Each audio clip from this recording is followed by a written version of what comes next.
நம்முடைய கர்த்தரும் இரட்சகருமாய் இருக்கிற ஆண்டவராகிய இயேசு கிறிஸ்துடைய நாமத்தினாலே நான் உங்களை வாழ்த்துகிறேன். கர்த்தருடைய வார்த்தையை கொண்டு உங்களோடு இடைப்படுவதில் நான் மகிழ்ச்சி அடைகிறேன். தேவன் கொடுத்த இந்த அருமையான வாய்ப்புக்காக நான் நன்றி சொல்லுகிறேன். போன மாதம் திடீரென்று ஒரு நிகழ்ச்சிக்காக நான் பெங்களூர் பட்டணத்திற்கு ரயிலில் பிரயாணம் செய்து கொண்டிருக்கிறேன். இது தனிமையான ஒரு பிரயாணம். நான் முன்பதிவு செய்து இருந்தபடினாலே எனக்கு என்னுடைய வயதை கருத்தில் கொண்டு எனக்கு ஜன்னல் சீட்டு ஒதுக்கியிருந்தார்கள். இப்படி எப்பொழுதெல்லாம் தனிமையில் நீண்ட நேரம் பிரயாணம் பண்ண வேண்டியது இருக்கிறதோ அப்பொழுதெல்லாம் நான் முன்கூட்டியே பிரயாணத்தில் என்ன செய்ய வேண்டும், எந்த புத்தகங்களை படிக்க வேண்டும் என்று சொல்லி அதை மனதில் தீர்மானித்து கொள்வேன். குறிப்பாக வேதாகமத்திலிருந்து என்ன புத்தகத்தை படிக்க வேண்டும் என்று சொல்லி. ஆக வேதாகமத்தை திறந்து வைத்து படித்து கொண்டிருப்பேன். எப்பொழுதெல்லாம் சோர்வாகிறதோ அப்பொழுது இயற்கை காட்சிகளை பார்த்து கொண்டு வருவது என்னுடைய பழக்கம். இந்த முறை அப்படியாகவே நான் ரயிலில் பிரயாணம் செய்து கொண்டிருக்கிறேன். பெங்களூருக்கும் கோயம்புத்தூருக்கும் மத்தியில் இருக்கக்கூடிய இடம் சேலம். பொதுவாக இந்த நான் பிரயாணம் பண்ணக்கூடிய இந்த ரயில் சேலத்துக்கு வருகிற பொழுது முழுமையாக நிறைவு பெற்றுவிடும். இடையில் சிலர் ஏறுவார்கள், இறங்குவார்கள். ஆக சேலத்துக்கு வருகிற பொழுது திடீரென்று ஒரு கூட்டம் நான் உட்கார்ந்திருந்த பெட்டிக்கு ஏறினார்கள். குறிப்பாக என்னுடைய முன்னும் பின்னும் இருக்கக்கூடிய இருக்கைக்கு ஒரு 9 பேர் சேர்ந்த ஒரு குடும்பம் வந்தது. அதில் கணவன் மனைவி இருவர், ஒரு நடுத்தர வயதை சேர்ந்தவர்கள், ஒரு 5 வயது பிள்ளை அவர்களுக்கு. மீத 6 பேர், 5 வாலிப பிள்ளைகள், ஒரு வாலிப பையன். நான் நினைக்கிறேன் இவர்கள் எல்லாரும் ஒரே குடும்பத்தை சேர்ந்தவர்கள். ஸ்டேஷனை விட்டு, அதாவது சேலம் ஸ்டேஷனை விட்டு ட்ரெயின் வெளியே கடந்து போன சற்று நேரத்தில் இந்த வாலிப பிள்ளைகள் எல்லாம் திடீரென்று ஒரு ஒலிபெருக்கி, speaker box, portable speaker box என்று சொல்வார்கள் அல்லவா, அதை நடைபாதையில், ட்ரெயினின் நடைபாதையில் அல்லது 2 இருக்கைகளுக்கு மத்தியில் வைத்தார்கள். வைத்து சத்தமாக சினிமா பாடல்களை போட்டு அவர்கள் டான்ஸ் ஆட ஆரம்பித்தார்கள். இந்த வாலிப பிள்ளைகள் டான்ஸ் ஆடுவதை எல்லாரும் பார்க்க ஆரம்பித்தார்கள். இது நடந்து கொண்டிருக்கிற பொழுது திடீரென்று ஒரு 70 வயது மதிக்கத்தக்க ஒரு பெரியவர், ஆனால் ஜீன்ஸ் பேண்ட், டிஷர்ட் எல்லாம் போட்டிருந்தார். வாலிப பையனை போல் ட்ரெஸ் போட்டிருந்தார்.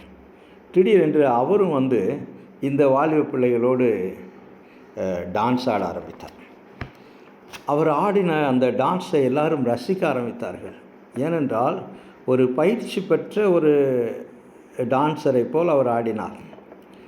இது நடந்து கொண்டிருக்கிற பொழுது இடையில் கொஞ்சம் அவர்கள் பிரேக் விட்டார்கள். அப்பொழுது எனது பக்கத்தில் ஒரு சீட் காலியாக இருந்தபடினால் அவர் பக்கத்தில் வந்து உட்கார்ந்து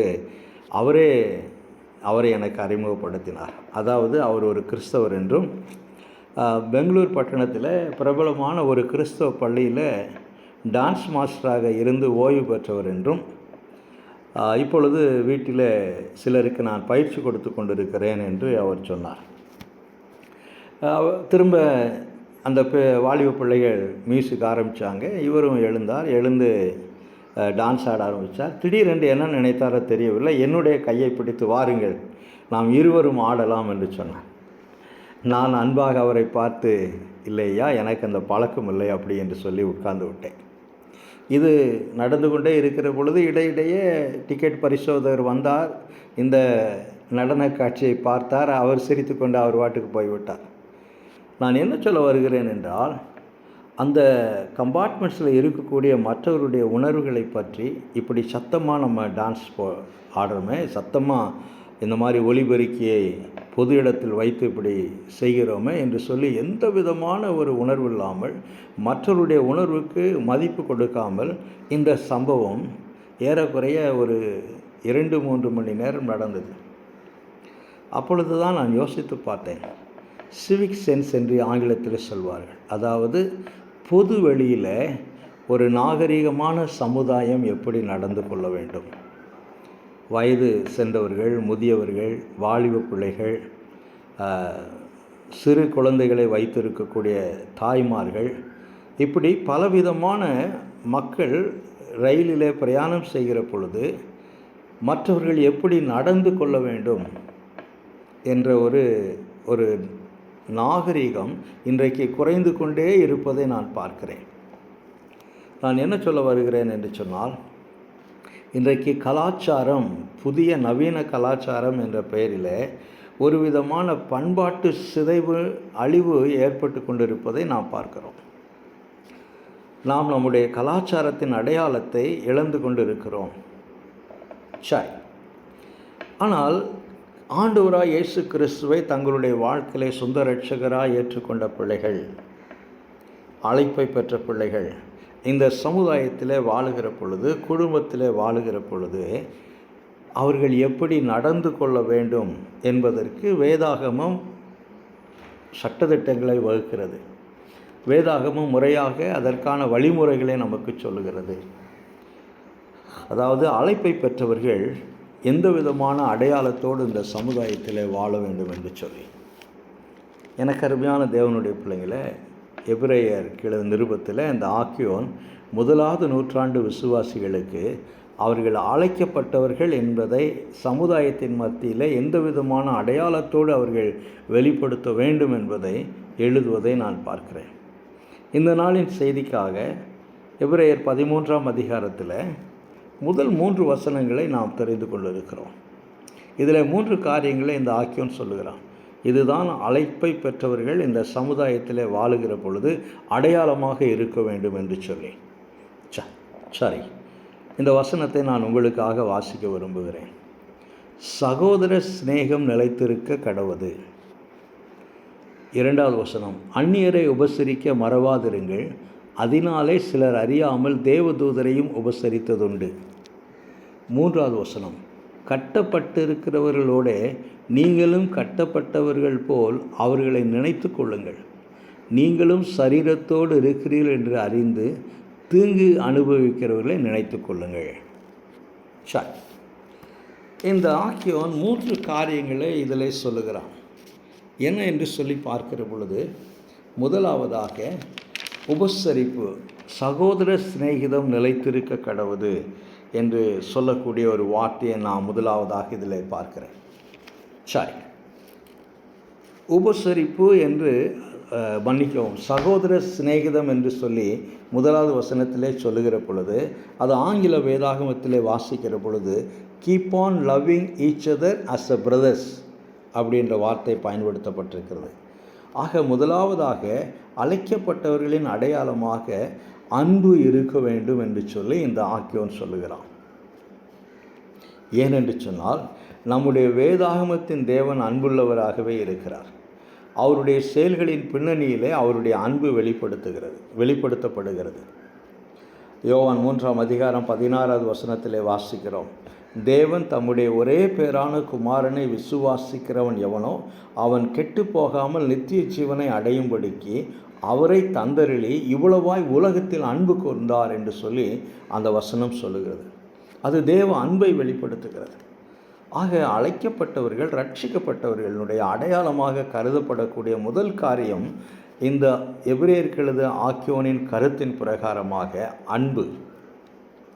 சரி, அது எந்த விதமான அன்பு என்று சொல்லுகிற பொழுது சகோதர சிநேகிதம், வெறும் அன்பு என்று சொல்லிவிடாதபடி சகோதர சிநேகிதம் என்ற ஒரு கருத்தை இங்கே சொல்வதை பார்க்கிறேன்.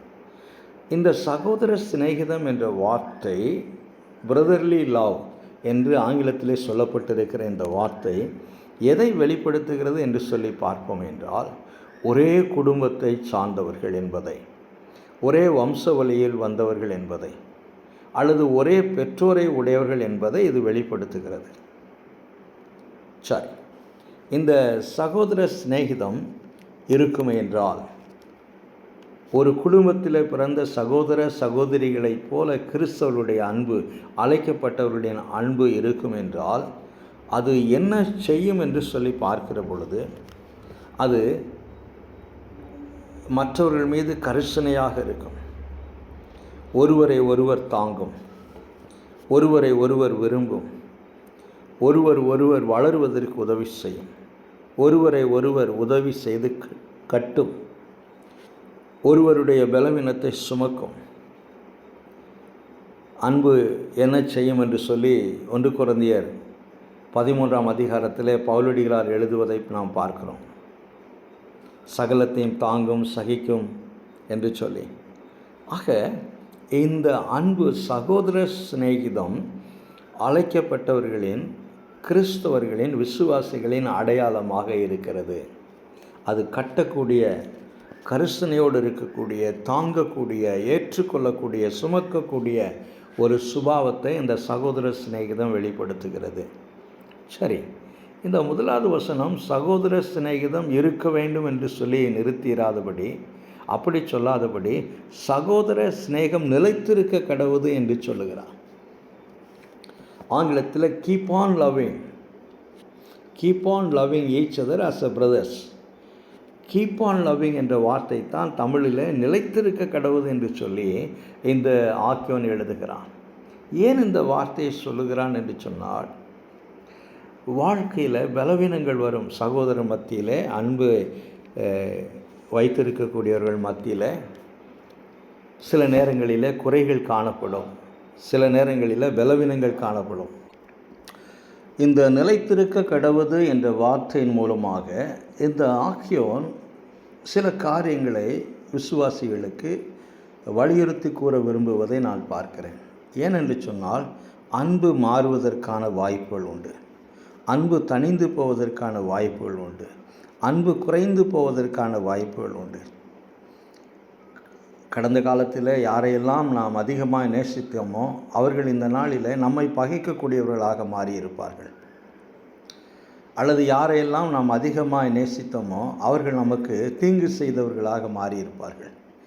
அப்பொழுது நம்முடைய அன்பு குறைந்து போவதற்கான வாய்ப்புகள் உண்டு, நம்முடைய அன்பு தணிந்து போவதற்கான வாய்ப்புகள் உண்டு. இது பொதுவான சுபாவம். இன்றைக்கு பலவீனங்கள் வருகிற பொழுது, குறைகள் வருகிற பொழுது, மாற்றங்கள் வருகிற பொழுது, ஏமாற்றங்களை சந்திக்கிற பொழுது நம்முடைய அன்பு குறைந்து போவதற்கான வாய்ப்புகள் உண்டு. உலக பிரகாரமான அன்பு சூழ்நிலைக்கேற்ற விதத்தில் மாறுகிறது. சூழ்நிலைக்கேற்ற விதத்தில் உலக பிரகாரமான அன்பு மாறுகிறது. இன்றைக்கு பெற்றோர்களை கைவிடக்கூடிய பிள்ளைகளை நாம் அதிகமாய் பார்க்கிறோம். முதிர் வயதில் பெற்றோர்களை கைவிட்டு முதியோர் இல்லத்தில் சேர்க்கக்கூடிய பிள்ளைகளை நாம் அதிகமாய் பார்க்கிறோம். சொத்து நிமித்தமாக சகோதரர்கள் மத்தியில் அடிக்கடி வன்முறைகள் கூட நடைபெறுவதை நாம் பார்க்கிறோம். சமீபத்தில் போன வாரத்தில் நான் செய்தித்தாளில் படித்தேன். அதாவது பார்க்கிங் பண்ணக்கூடிய இடத்துல, வண்டியை நிறுத்தக்கூடிய இடத்துல, பொது இடத்துல ஒரு வாலிபனுக்கும் ஒரு வயதானவருக்கும் தகராறு ஏற்பட்டபடினால 75 வயது மதிக்கத்தக்க ஒரு பெரியவரை அந்த வாலிபன் கீழே தள்ளி அடித்தான். அவரை மரித்து போனார், இறந்து போனார். செய்தித்தாளில் வந்தது. 75 வயது மதிக்கத்தக்க ஒரு பெரியவரை ஒரு 30 வயது வாலிப பையன் கீழே தள்ளி உதைக்கிறான், அடிக்கிறான். எங்கே அன்பு இருக்கிறது? எங்கே மரியாதை இருக்கிறது? எங்கே இரக்கம் இருக்கிறது? எங்கே கரிசனை இருக்கிறது? எங்கே இரக்க சுபாவம் இருக்கிறது? எங்கே தயவு இருக்கிறது? அது மாத்திரமல்ல, போன வாரம் தொலைக்காட்சி பெட்டியில் ஒரு சம்பவத்தை காண்பித்தார்கள். பார்க்கிற பொழுதே மிகவும் பயங்கரமாக, அதாவது பயமாக இருந்தது. இதயம் வலிக்க ஆரம்பிக்கிறது.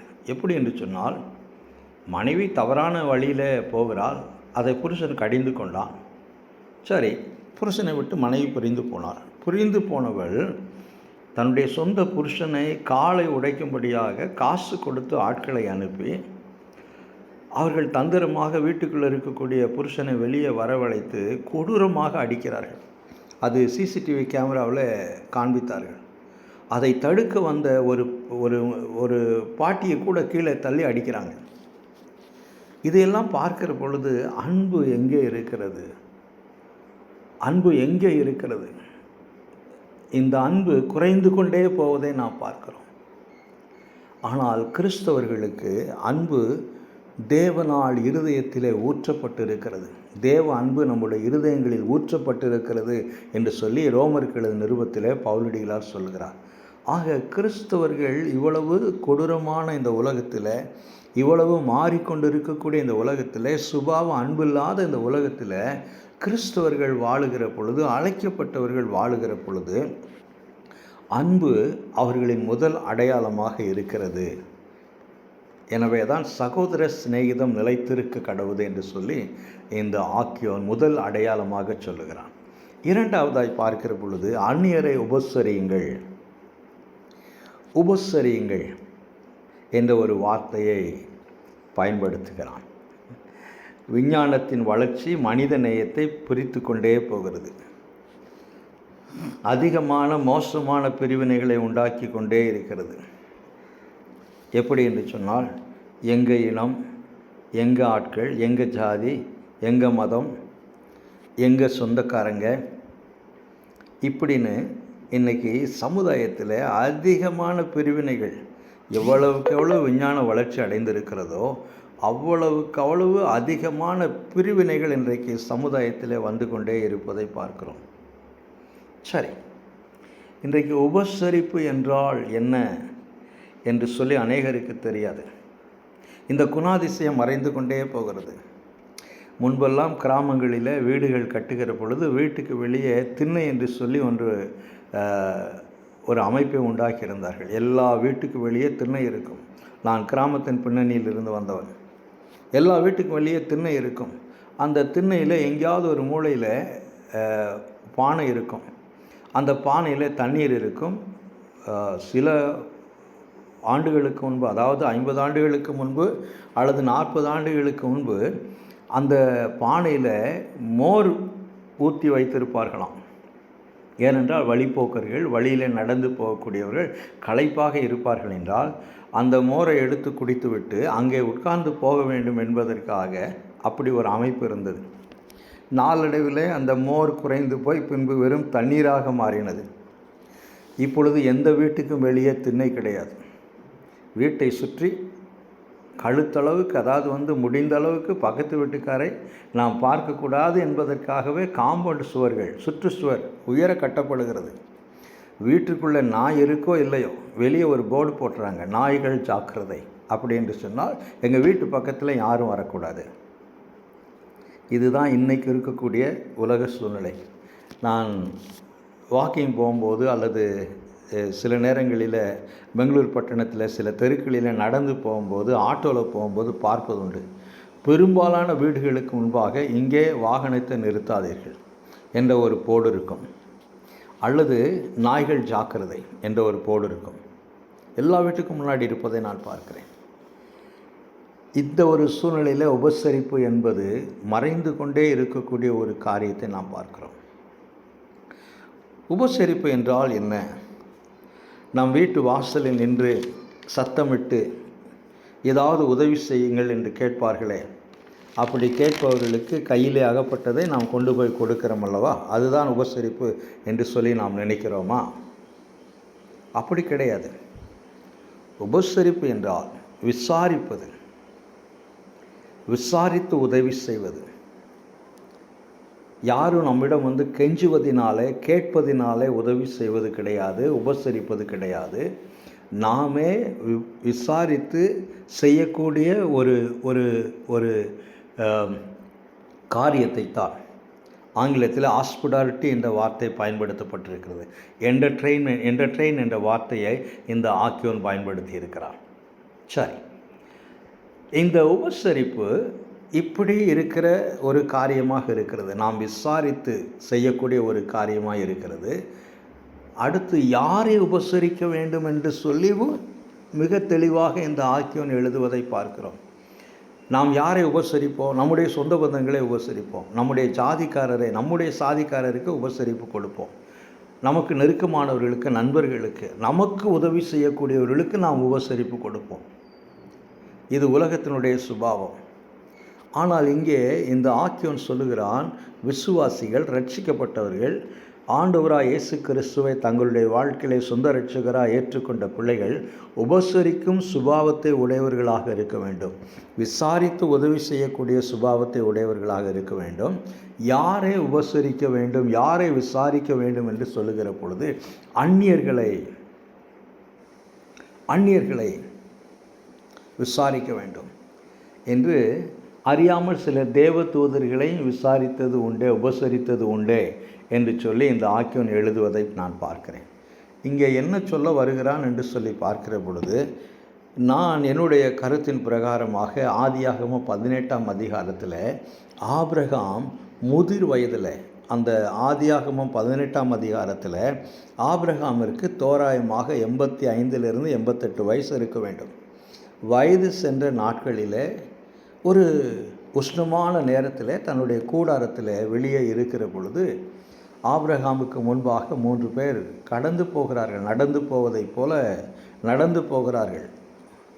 ஆபிரகாமே போய் அவர்களை விசாரித்து தன்னுடைய வீட்டிற்குள்ளாக வரும்படியாக அழைத்து, அவர்களுடைய கால்களை கழுவுவதற்கு நான் தண்ணீர் கொடுக்கிறேன், இங்கே சற்று நேரம் அமர்ந்திருங்கள், நான் உங்களுக்கு உணவு ஆயத்தப்படுத்தி கொடுக்கிறேன், பின்பு நீங்கள் உங்கள் வழியிலே போகலாம், அதற்காகவே அடியனுடைய வாசல் வீட்டு பக்கமாக நீங்கள் வந்திருக்கிறீர்கள் என்று சொல்லி ஆபிரகாமே எழுந்து கடந்து சென்று அவர்களை போய் விசாரிப்பதை நாம் பார்க்கிறோம். ஆக இந்த உபசரிப்பு என்பது கிறிஸ்தவரிடத்தில் 2வது குணாதிசயமாக இருக்க வேண்டும் என்று சொல்லி இந்த ஆக்கியோன் சொல்லுகிறான். சரி, உபசரிப்பதற்கு என்ன வேண்டும்? இப்படியெல்லாம் உதவி செய்யணும் அப்படின்னா, எல்லாரையும் விசாரித்து உதவி செய்யணும்னா என்கிட்ட நிறைய பணம் இருக்குனுங்க, அப்படி தான் பொதுவாக எல்லாரும் சொல்லுவாங்க. பணம் இருக்கிறவர்களுக்கு மனம் வருவதில்லை. நம்முடைய பழைய திரைப்பட பாடல் எனக்கு ஒன்று ஞாபகத்திற்கு வருகிறது. பொருள் கொண்ட பேர்கள் மனம் கொள்வதில்லை, தரும் கைகள் தேடி பொருள் வந்ததில்லை. பொருள் யாரிடத்துலலாம் அதிகமாக இருக்கோ அவங்களுக்கு மனசு வராது. யாரெல்லாம் கொடுக்குன்னு நினைக்கிறாங்களோ அவங்க கையில் பணம் இருக்காது அப்படின்னு சொன்னாங்க. ஐயா, ஜனங்களை விசாரிப்பதற்கு, எனக்கு அருமையான தேவனுடைய பிள்ளைங்களை, இப்படி ஜனங்களை உபசரிப்பதற்கு, விசாரித்து உதவி செய்வதற்கு அன்பு நிறைந்த மனம் வேண்டும், நல்ல உள்ள வேண்டும். கிறிஸ்துவை போல கரிசனையுள்ள மனமும் கண்கள் வேண்டும். ஆண்டவராய் இயேசு கிறிஸ்து திரளான ஜனங்களை கண்ட பொழுது அவர்கள் மேய்ப்பனில்லாத ஆடுகளைப் போல அலைந்து திரிகிறார்கள் என்று சொல்லி இவர்களுக்காக நான் பரிதவிக்கிறேன் என்று சொன்னார். ஒரு சம்பவத்தை பார்க்கிறோம். பின்பு இன்னொரு இடத்துல, இந்த ஜனங்கள் 3 நாட்கள் என்னோடு இருந்து புசிப்பதற்கு ஒன்றுமில்லாமல் இருக்கிறார்கள், அப்படியே நான் இப்படியே இவர்களை அனுப்பினால் வழியிலே சோர்ந்து போவார்களே என்று 5 அப்பம் 2 மீனை வைத்து 5000 பேருக்கும் 4000 பேருக்கும் 2 முறை ஆண்டவர் போஷித்தார். அங்கே ஒரு வார்த்தையை சொல்லுவார், இந்த ஜனங்கள் என்னிடத்திலே 3 நாட்கள் புசிப்பதற்கு ஒன்றுமில்லாமல் இருக்கிறார்கள். ஆண்டவராய் இயேசு கிறிஸ்துடைய கரிசனை, ஆண்டவராய் இயேசு கிறிஸ்துடைய கண்கள், அவருடைய மனம், அவருடைய இருதயம், அவருடைய நோக்கம் அதை வெளிப்படுத்துகிறது. 3 நாட்களாக இந்த ஜனங்கள் என்னுடைய வார்த்தையை கேட்டுக்கொண்டு எந்த விதமான ஆகாரம் இல்லாமல் இங்கே உட்கார்ந்து இருக்கிறார்கள். இப்பொழுது நான் அப்படியே அனுப்பிவிட்டால் வழியிலே சோர்ந்து போவார்கள் என்று சொல்லக்கூடிய ஒரு வார்த்தையை அங்கே நாம் பார்க்கிறோம். எல்லாவற்றிற்கு மேலாக யோவான் எழுதின சுவிசேஷம் 5ஆம் அதிகாரம் 5-6 வசனங்களை நீங்கள் வாசித்து பார்க்கிற பொழுது அங்கே ஒரு காரியம் என்னவென்று சொன்னால், 38 ஆண்டுகள் ஒரு மனிதன் வியாதியிலே ஒரே படுக்கையிலே ஒரே இடத்துல அவன் படுத்து கொண்டிருக்கிறான். ஆண்டவராய் இயேசு கிறிஸ்து, அவன் நடக்க முடியாது, அவனுக்கு உதவி செய்வதற்கு யாரும் இல்லை, அவன் பக்கத்திலே போவதற்கு யாரும் இல்லை. ஏனென்றால் 38 வருஷமாக வியாதியோடு ஒரே படுக்கையில் படுத்திருக்கிறபடினாலே அவனுடைய சரீரத்திலிருந்து எந்த விதமான வாசனை வரும் என்று சொல்லி தெரியவில்லை. எனவே யாரும் பக்கத்திலே போகவில்லை. ஆனால் ஆண்டவராய் இயேசு கிறிஸ்து அவனிடத்திற்கு போனார். இயேசு அவனை கண்டு அவனிடத்திற்கு போனார், அவனை நோக்கினார். சுகமடைய விரும்புகிறாயா என்று சொல்லி அவனிடத்தில் கேட்டார். யோவான் 5ஆம் அதிகாரம், யோவான் எழுதின சுவிசேஷம் 5ஆம் அதிகாரம் 5-6 வசனத்திலே பார்க்கிறோம். ஆபிரகாம் 85 வயது இருக்கக்கூடிய ஆபிரகாம் ஓடி சென்று விசாரித்து அந்த தேவதூதர்களுக்கு பணிவிடை செய்தான். ஆபிரகாம் அவர்களிடத்தில் எந்த விதமான எதிர்பார்ப்பும் வைக்கவில்லை.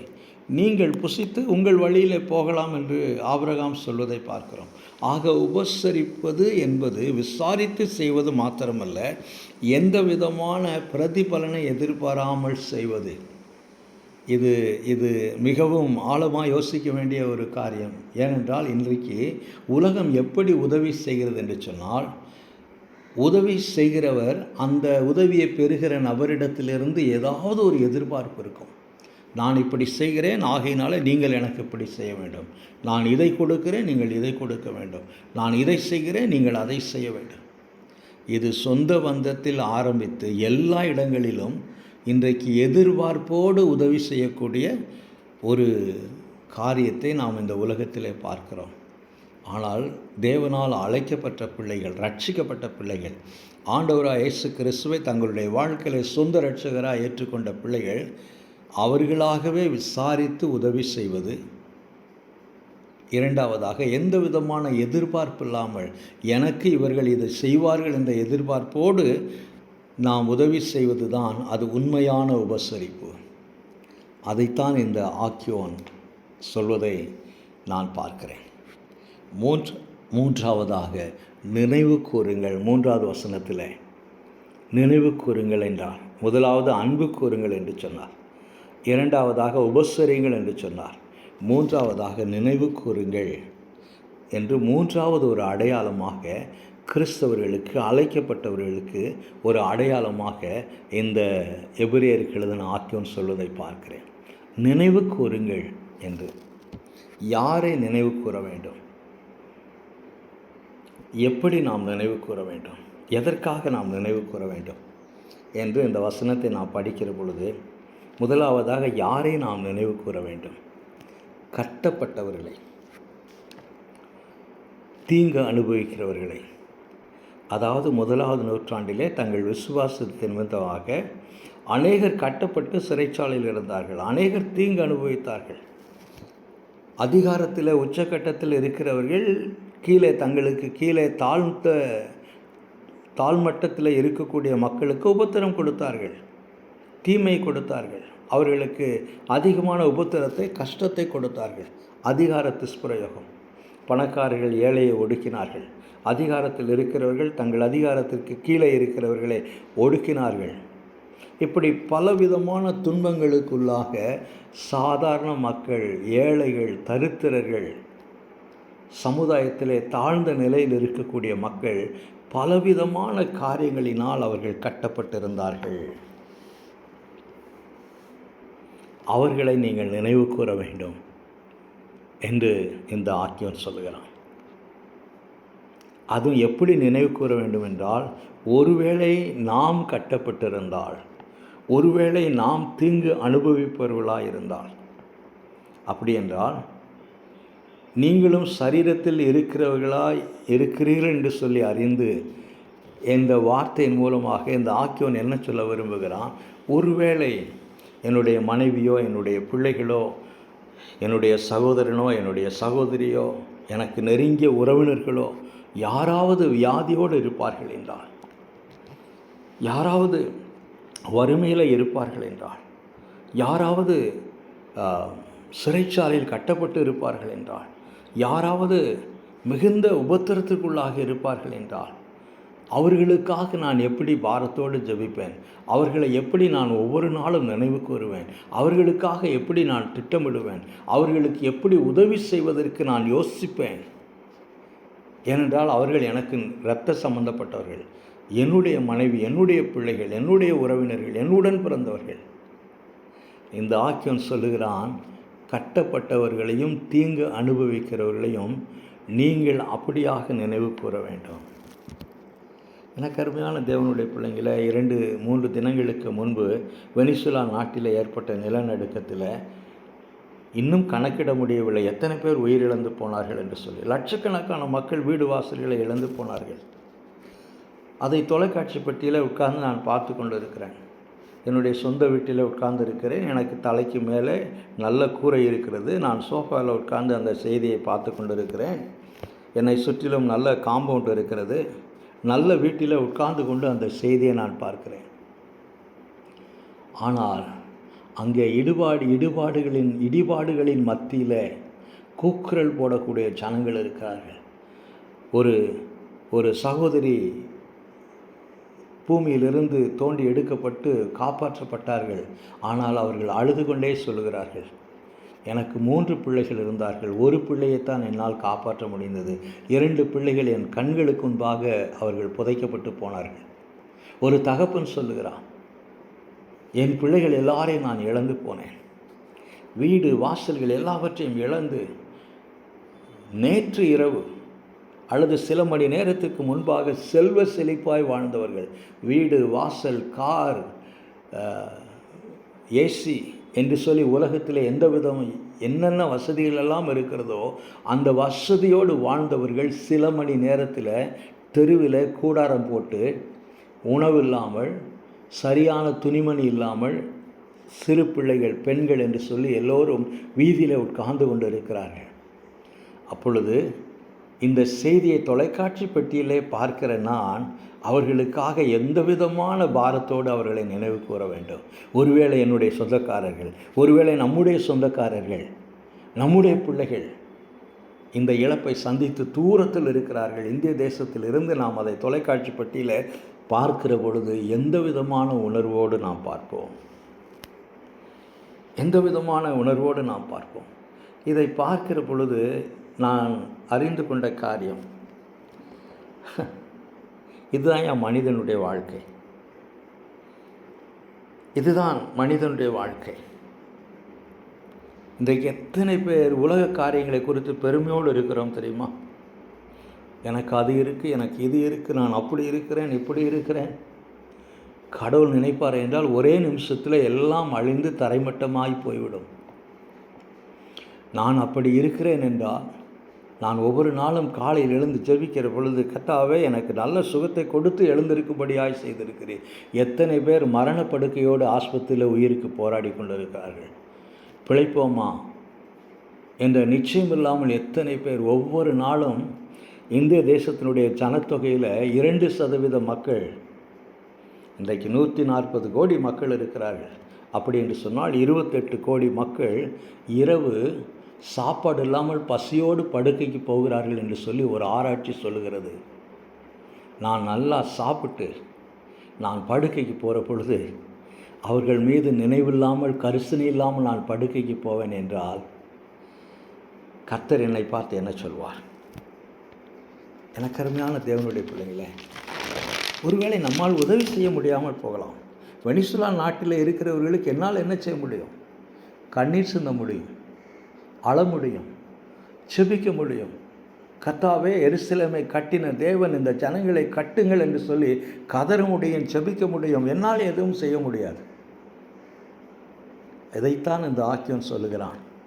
கட்டப்பட்டவர்கள், தீங்கு அனுபவிக்கிறவர்களை நினைவு கூறுங்கள் என்று சொன்னார்.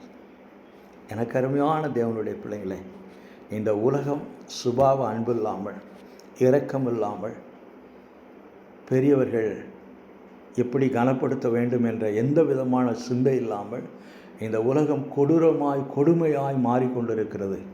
இதில் விசுவாசிகளாக அழைக்கப்பட்டவர்களாக நாம் வாழ்ந்து கொண்டிருக்கிறோம். இந்த காலவெளியில் யோசித்து பார்க்க வேண்டிய காரியம், தேவ அன்பை வெளிப்படுத்தக்கூடிய வகையிலே நம்முடைய அன்பு இருக்கிறதா?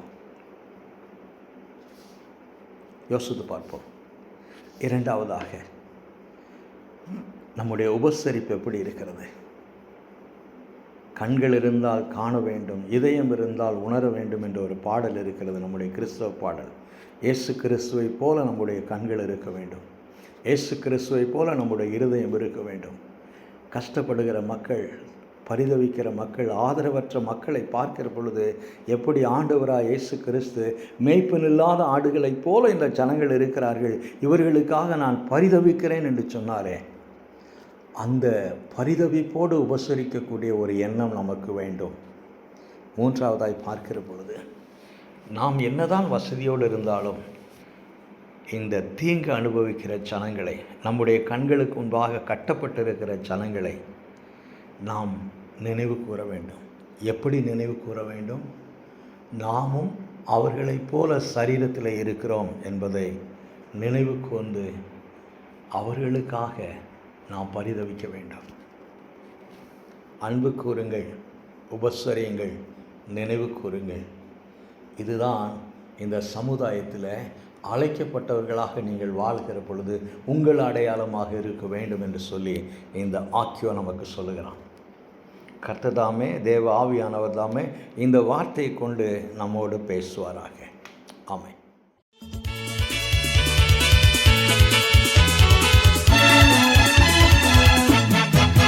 எந்த காலத்திலும் எந்த நேரத்திலும்